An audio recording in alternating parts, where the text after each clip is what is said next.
How do you feel about this self-snitching culture? Like they're like you said, they're making confessions in the songs.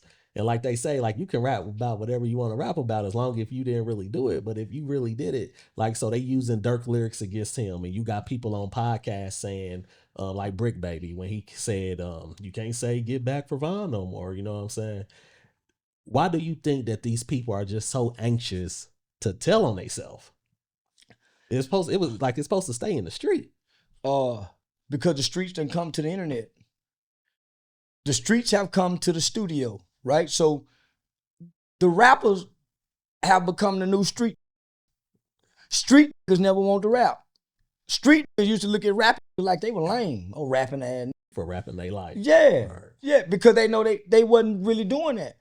Because the rappers have always mimicked the street. Go back and watch Paid in Full. The rappers started dressing how the street was dressing. The street nigga wasn't dressing like the rappers with the big chain. The rappers ain't the first nigga to wear big chains. Thanks. The street did. So once they start developing an image and a persona of what street niggas look like, now they gotta try to be street. That's how Tupac got caught up trying to play street.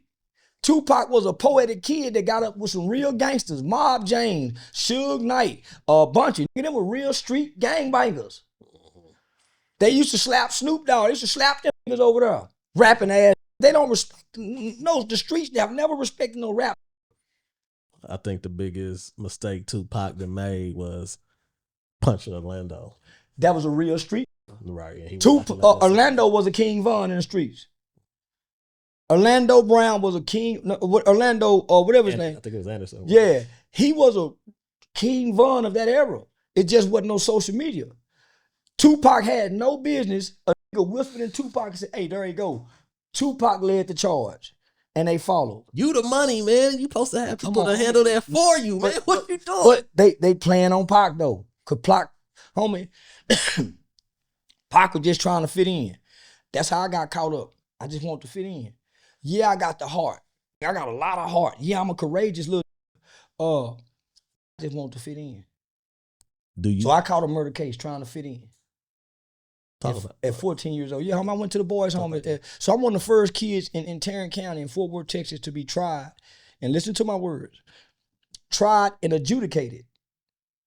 I've never been convicted of a felony. So I have no felony convictions. So contrary to what everybody say, I've never been to prison and I don't have any felony convictions. I caught a murder case. We was charged with capital murder because we ran out of Foot Locker with some starter jackets. I gave my 15-year-old friend a gun and he killed somebody, killed the white man, shot him.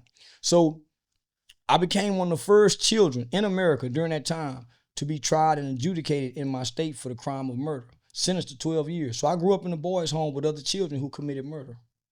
So when I got to the boys' home, prior to that, I didn't know about no motherfucking gangs. I was a well-behaved kid in school, come from a great background, but I wanted to be a part of the culture. I was a little Tupac, wanting to fit in. Right. So when I got into the boys' home and saw the gang aspects and elements, shit, everything I was looking for outside of playing football and basketball. You know what I'm saying? So that bravado-ness, that brotherhood, I wanted that shit. I wanted that shit. Is that why you don't seem to fear anything? Yeah. And I say that because, I see you online often and you don't be backing down from, any other, so quote unquote gangsters. You don't be backing down from the gangster rappers. I done seen you pull out your mace a couple of times. You understand? Like, it's what you went through when you was 14. Need some good ass microphone. But yeah.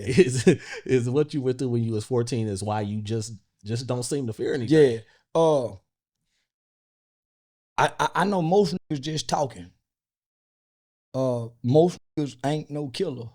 Most niggas done got in situations and people ended up dead and they been charged with murder, but they're not no real motherfucking killers.